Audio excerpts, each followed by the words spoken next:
Okay. So you're all here to see Joel, whatever. Okay, fine. So you inspired the farm, and it's all about you. I get it. But I'm okay with that, being a servant. I'm good with that. I want to spend a few minutes. Actually, was at a talk the other day, and this woman who was starting the talk to introduce me, she said, "Oh, I always start with a joke," and she didn't have a joke. And I whispered to her, and I said, "What's the chicken's favorite music?" And she said, instead of just asking for the answer, she said that part out to the big group. And then she looked at me, and I said, "Bok, bok, bok, bok, bok." And so she repeated it, and she didn't get it. And she did a really good chicken, and then she introduced me, and then she sat down and went, "Oh my God." It took her a minute. It was pretty funny. But it's a cute, dumb joke, but it's a cute joke. For those of you that don't know our story, a lot of you do, so I'll be brief.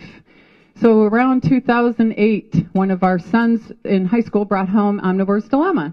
And if he would have only minded his own business. But he gave me the book, and I started to read I had a moment. I started to read the first few pages, and, Michael Pollan's pretty sarcastic and funny, and I thought it was really entertaining, so I kept reading. And then I got a little dose of reality, and I yelled, "Husband, come in here, this." And so we read the book over a weekend, and we were horrified by food and what the food industry was. We didn't come from farms. We don't know anything about farming, still know very little, working on that. But we didn't grow up with food and farms and stuff. I ate Velveeta cheese. I didn't even know you're supposed to melt the stuff, and it is bad between, not melted between two pieces of Wonder Bread. Oh my God, I grew up on that for lunch. So we knew nothing about food. And as we read more and more, we started looking up in the internet, is this guy on crack or what? This can't be true. And the more we found out, the more horrified we were.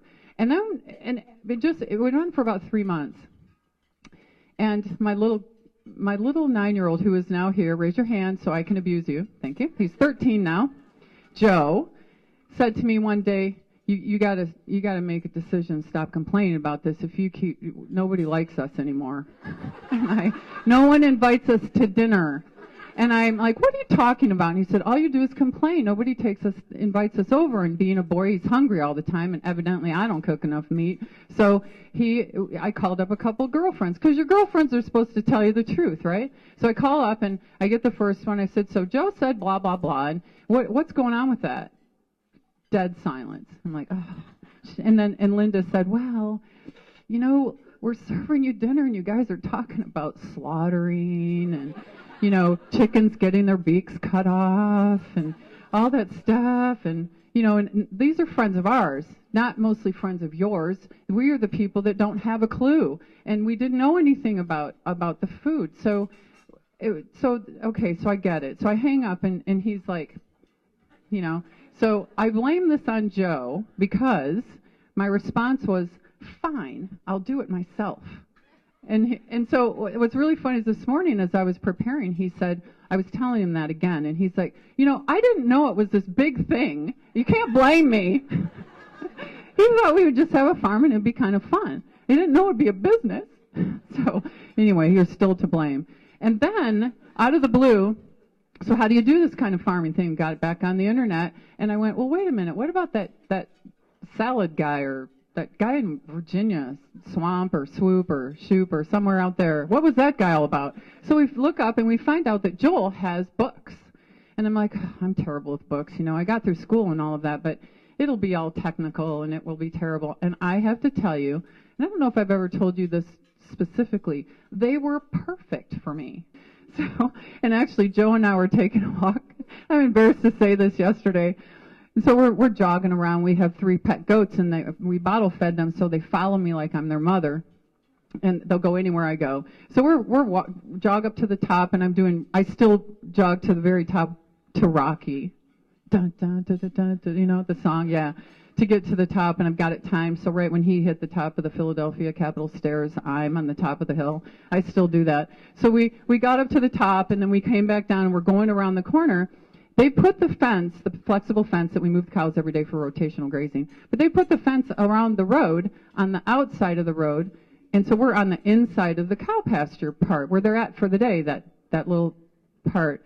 And we come around the corner, and our dog's in front of us, and he's a blue heeler Aussie Shepherd, supposed to be herding dog, but we don't allow to herd the animals because we don't need herding. But he comes around the corner, he runs right up to him, turns around, barks, and runs away. And they chase him, which means they're coming at us. Now, I've stood and I've patted the cows, and they have 0 flight distance. You can walk up to the cows and pet them if you're slow and cautious and give them a moment. They're awesome and all this, but they're coming at us. So Joe, the smartest of the two of us, does a duck and roll under the fence.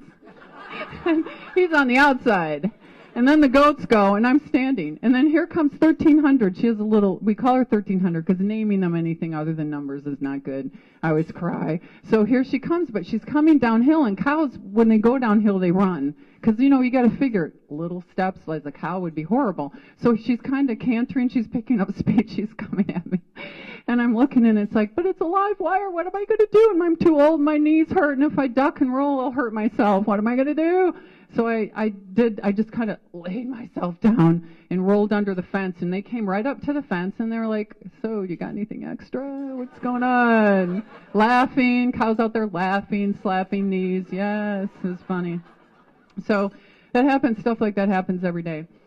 So without further ado, and I'll complain more later, so that's what I do.